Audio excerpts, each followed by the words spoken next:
Hello, welcome gorgeous beings of light. This is Elmara coming to you with miracle number 97 in our 100 Miracles in 100 Days project. Let us begin. We're just taking a long, slow, deep breath into your belly and your lungs, filling them right up, in through the nose and then out through the mouth. Just going as deep as you can go.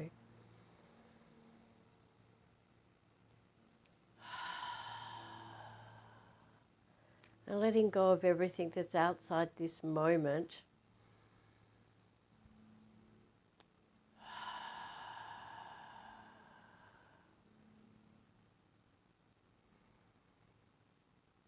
And you can continue this breath throughout this miracle activation. Unless something comes up for you, in which case you can move the breath to in through the mouth and out through the mouth to release it.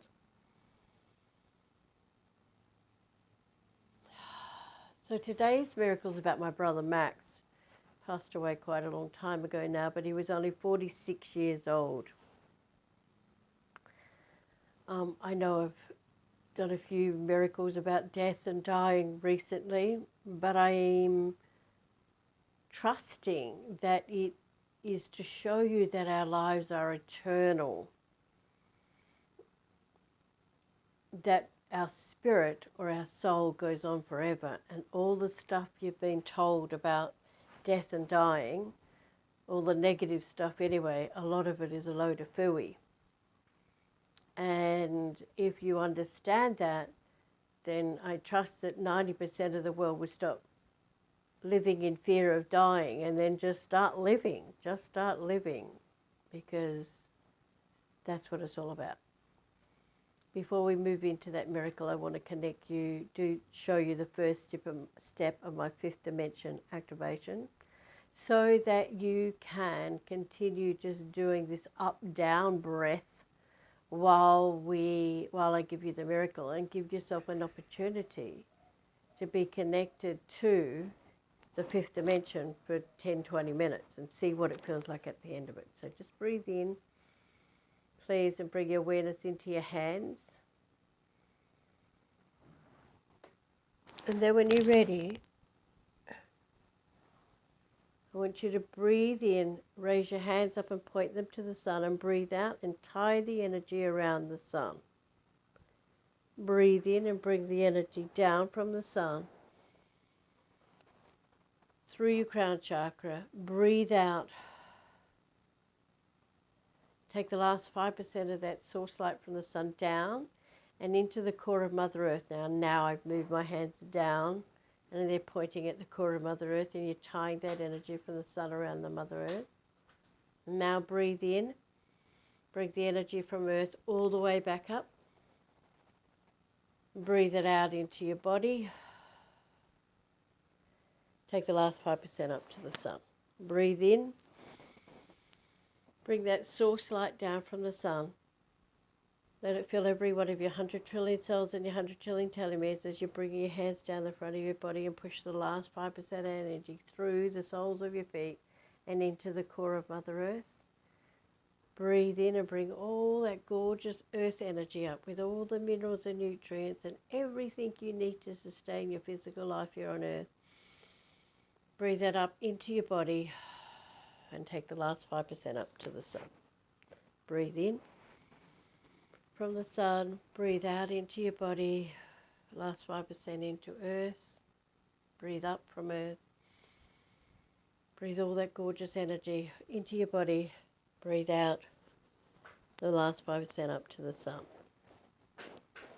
Now it's best to do this standing barefoot on Mother Earth facing the sun first thing in the morning.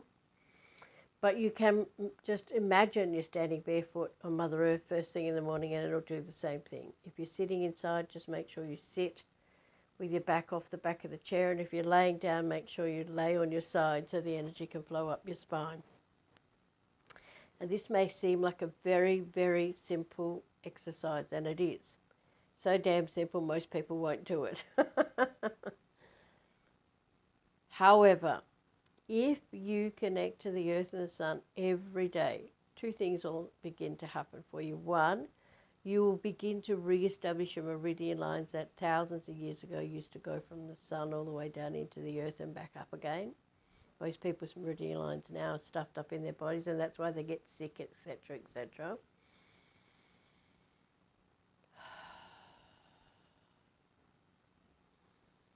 And the other thing that happens is that, from my belief system, because I have a couple of American Indian guides, the sun is masculine and the earth is feminine.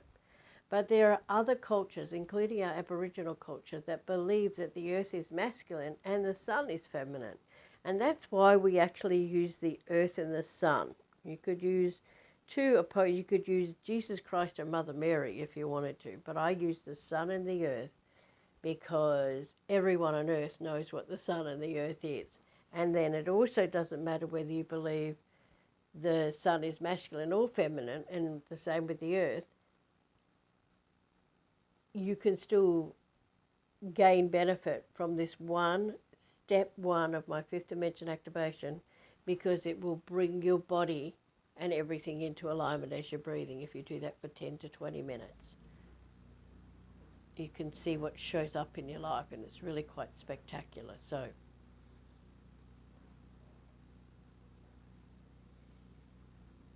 I was just started mowing here. So typical. Anyway, so just continue that, and if you want to know more about that, you can read below and join us and become a powerful fifth dimension activator and healer training that's starting in April. So shut my door, my window. Might not be mowing, might be cleaning the roof, so we better get this miracle done. So my brother was about a year and a half older than me. He was born 3 months premature at 6 months, and he survived all that. He grew up. He was always very tiny, very, very tiny. I was very tiny, but I was a full-size baby, but I was just very tiny. There's 4'9" people on one side of my family and 7'4" on the other. So, and I obviously got the 4'9" genes. And when Max was around 14, 15 years old, they found out he only had one kidney, and that one kidney was just it wasn't a proper kidney, it was just like a malformed kidney, and they didn't find that out until he was 15. So he was like, when I was 4'9", he wasn't much bigger than me, and he was a year and a half older than me. Anyway, they removed this kidney, and he told him he only had a couple of years to live. So this is kind of fascinating. He actually lived to be, he lived long enough for organ transplants to come in. So he's about 15 when that happened. He lived to be 29 when that last kidney began to fail, and they had brought in kidney transplants. He's on the waiting list for another 5 years. I think it's 6 years. But usually you only get bumped up the list when it becomes critical, and he became critical, and when he was 36 years old, he got a kidney transplant and lived then for another 10 years. Now this is what's fascinating about my brother. I always just admire his tenacity, really. He was on anti-rejection drugs that caused him to get skin cancer if he went out in the sun, but he had a family of 3 small children, but he just kept persisting and persisting. But when he was about 45 years old, that last kidney had begun to fail. He actually got cancer in that kidney, and they were just like, "Oh, we're so sorry, we tested all the kidneys, there was no cancer in the line." But what's really interesting is Max had the same childhood as me, but he didn't have the same opportunity as me, because he was married early and had 3 kids, to kind of spend his money on healing himself. And I could see clearly, like they were going, "Oh, we're so sorry." But what's fascinating is that, to me, that he had a transplanted kidney, yet all of that fear that he still lived in from the terribly abusive childhood that we grew up in had caused him to have, and to me, cancer is just something that's eating away at you. So when he's about 45, he gets cancer in this last kidney, and that last kidney is failing dramatically. And so they remove it, and he has to go on dialysis.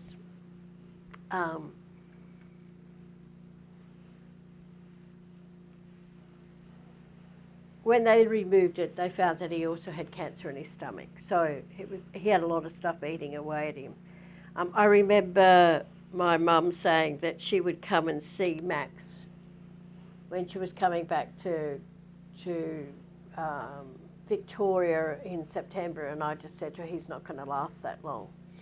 Anyway, they took his kidney out, and I think he just gave up. I'm not sure about that, but he passed away just 3 months after they diagnosed it, and then took the kidney out, and he was gone 6 weeks later. So what I wanted to share with you about that was, one, that thing about the stuff that we hang on to still affects us. He had a perfect kidney that had no disease history in it, and yet it still managed to have that. It still managed to get cancer, which I believe is to do with our thoughts and feelings. The other thing that was really noticeable was that he oh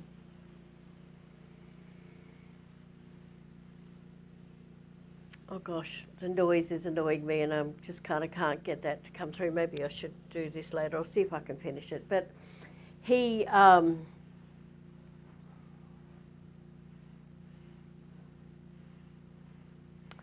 yeah, look, I'm sorry, I forgot what I was going to say then. It's just gone. But basically, he died at 46 years of age, and leaving a wife, and his children by this stage were in their 20s. So he, oh, that's what I wanted to tell you. So about a week before he passed, maybe 2 weeks before he passed, all of his friends, Max was a big hot rodder. He loved hot rods, and he had an old car in the back of his property that he wanted to do up that never got around to it. And he had this, his next door neighbour got this party organised for him, which I went to, and there was just like ZZ Tops. There was all these bloody men with beards down to their knees, and you know, and just like a completely different life to me. I remember specifically one guy stepped onto the veranda, and he was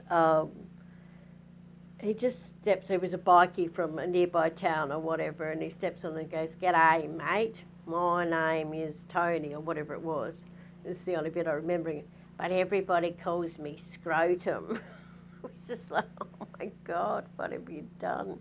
Why did you tell me to come here, God? It was just... And then there was another woman who was sitting there, and she was eating a chop or whatever, and a cat came out underneath. And she was sitting on the edge of the veranda, and she was like so aggressive to this cat. She was so disgusting, the way she spoke to this cat. And I was shocked, I gasped. And then she looked at me with this stern look on her face because I gasped. And I went, "Don't you like cats?" And she says to me, "The only cat I like is one with a bullet in it." It's just like, oh my God, these people are my family. Oh my God. Anyway, so I was screaming. I went inside, went to the toilet, went, "God, why the hell did you tell me to come here?" And they just said to me, "Why don't you just serve the darkness and not judge it?" So I went out then and got plates of food and took them to people and said, "Oh, the barbecue's ready now," and blah, blah, blah, and just kind of stayed in my light, which is basically what they told me to do. One of the things that I wanted to mention there was that someone had had a beautiful hot rod that had it was orange with, oh no, it might have been yellow with orange flames and red flames up the side of it. And they took Max for a spin in this. And Max was almost on his deathbed. All these people were sitting with a rug over him, and all these people were coming shaking his hand. When he got back from that ride, he was like a little boy. Like his whole demeanour had changed, which is something that has stuck with me because it showed me that something he enjoyed so much shifted him from being on death's door almost and looking like he was on death's door to having this bright smile on his face and looking 20 years younger, because by the time he was at the end, he was only 46, but he looked like he was about 86. When I walked into the house, when I picked Mum up at the airport and took her there, that was the real reason I was there. I walked in the house, I didn't even recognise that it was Max, who was so old looking from being so sick. And anyway, so they have this party, it's all over, whatever, but I just wanted to add that in there as a note that that's when we have stuff inside, it's our stuff, and that we're hanging on to the stuff that's happened to us, to the poop that's happened to us. And I'm not saying that Max had an easy life, because I think he had it tougher than me in some regards, because all of the rage that my father's father had taken out on him, my father had taken out on Max. And that's why one person, usually like myself, incarnates into a really terrible family to try and stop the karma going on and going forward. And but I always felt like a bloody misfit in that family. And as I've mentioned before, I wasn't the black sheep of the family. I was the rainbow-coloured sheep. I just stood out so much in my own family. And so, anyway, so eventually Max passes away. And I was in Melbourne. I asked my family, because I'd already taken my dad home, if you remember from that story, so I knew that I could help Max get home. And I asked my family I had to go back to Melbourne. The chaos and the swearing and I walked into their house, like, who does this? I walked into their house, and there's a, cocky. They'd trained a cocky. And the cocky goes, "G'day, love. How you going?" Which I think is really cute until it yells out, "What a root!" Everybody, I gasped, and everybody in the family laughed, which is funny to me now, but it was just showed you, like, just so how far removed these people were that were my brother's children and family, like, that I had nothing in common with them at all. And I was like, who the hell trains their bird to say that and thinks it's funny, so anyway. Eventually, the chaos is so bad, I head back to Melbourne. I've got a tooth problem and I'm in so much pain, and I just head back to Melbourne, ask them to call me when he's at the end, and I would come back down and help him. This is my charming family for me. They send me a bloody text and go, "Max is dead." I just go, oh my God. Anyway, what I found out, which was, again, everything's perfect, even when it doesn't look that way, I tuned in immediately and could feel Max, and I was 300 miles away. So I had been used to working with taking people home, but I had to be in their presence. I was 300, I might have been 300 kilometres away, but at least 3 hours away anyway, in Melbourne, and he was a long way away in the country town Victoria. And so, just breathe for me, please. So I just say to him, hey, you're not, and he was angry. He was so angry that he died. And I just said to him, there's no point in being angry, because the bottom line is that you are dead. And I said, and you've always treated me like I'm an idiot because of the stuff I mentioned. Well, guess what? I can hear you, I can see you, and you can hear me. So I'm not so crazy afterwards. So why don't you just shut up and listen to what I've got to say? And then if you still think I'm an idiot, that's fine. But I'm telling you, you've passed over, and you can get stuck here and have a miserable afterlife as well. Or you can recognise that you now get to choose. You're no longer sick, you no longer have these limitations, and you no longer have all this shit with your father going on. So you can fly, you can go anywhere now. Just drop the body and all the pain and suffering you've been in, and just return to your spirit and fly and go home. And when the light comes for you, go home. Just go home, and don't be mad with you. And he just took off like he got it. That's why when you speak to spirits, you speak to them in what you know now, not what they want to know. And he was gone. He was just gone. He was gone. He was gone. And as he was going, I yelled out, and don't be mad with your father, because he's coming to get you. Because I'd already taken Dad over and crossed him over into his soul, if you remember. So many years later, about 10 years later, I don't know how it happened, but I spoke to his daughter, and she told me, or maybe it was at the time of his funeral, maybe that was it.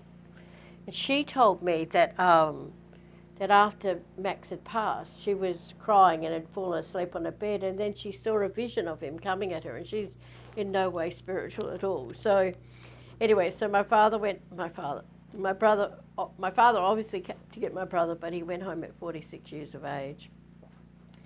And there was other things that happened around the time, like when he was being buried. I remember speaking to him as they were putting him in the ground. There was just so much that actually happened. And the other thing that was lovely was that I remember that the funeral procession, so the people that had taken him for a spin in their hot rod, that was Max's hearse, which was really lovely. And they were taking it from the church to the cemetery where he lived. But we had to cross over a main road, and the police actually stopped all the cars and let the procession go by, which I thought was lovely. It wasn't a very big town that he lived in, a tiny, tiny town, really. And there was just like a one-man policeman, and they just stopped and let everybody cross over, which I thought was a nice thing in respect of Max, because he was only 46 years old, so when he passed. So, yeah, so that's just another story of how life goes on eternally, and when you connect into the other side, lots of magic can happen, and especially at the time when people are passing away, because you get the opportunity to be connected to what they're connected to, and you get the opportunity. And as I always say, when a loved one passes away, it's an angel you know by name on the other side, and you can begin to communicate with them if you wish to. So just breathe for me, please. Just breathe.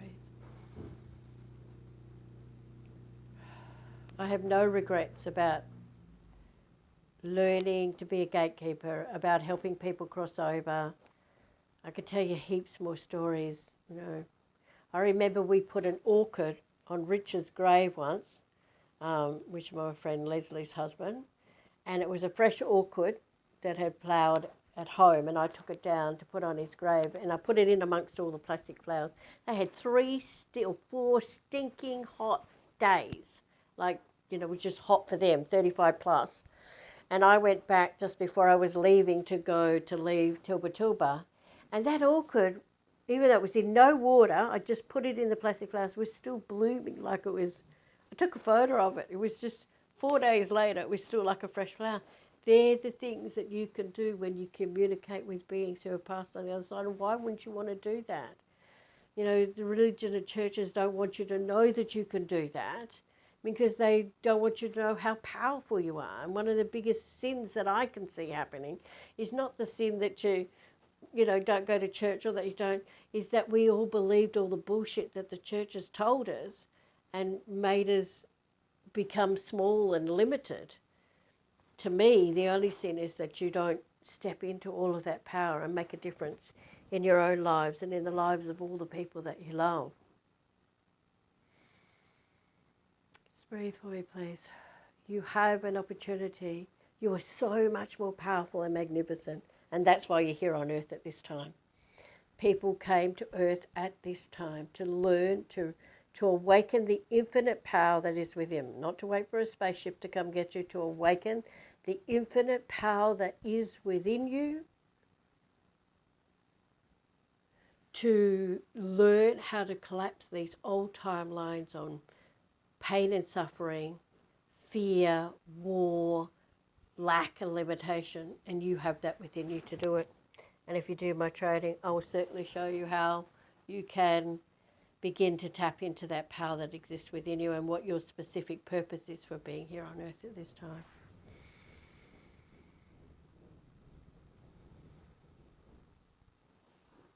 Just breathe. I'm just going to give you a 20-second blast of greatness.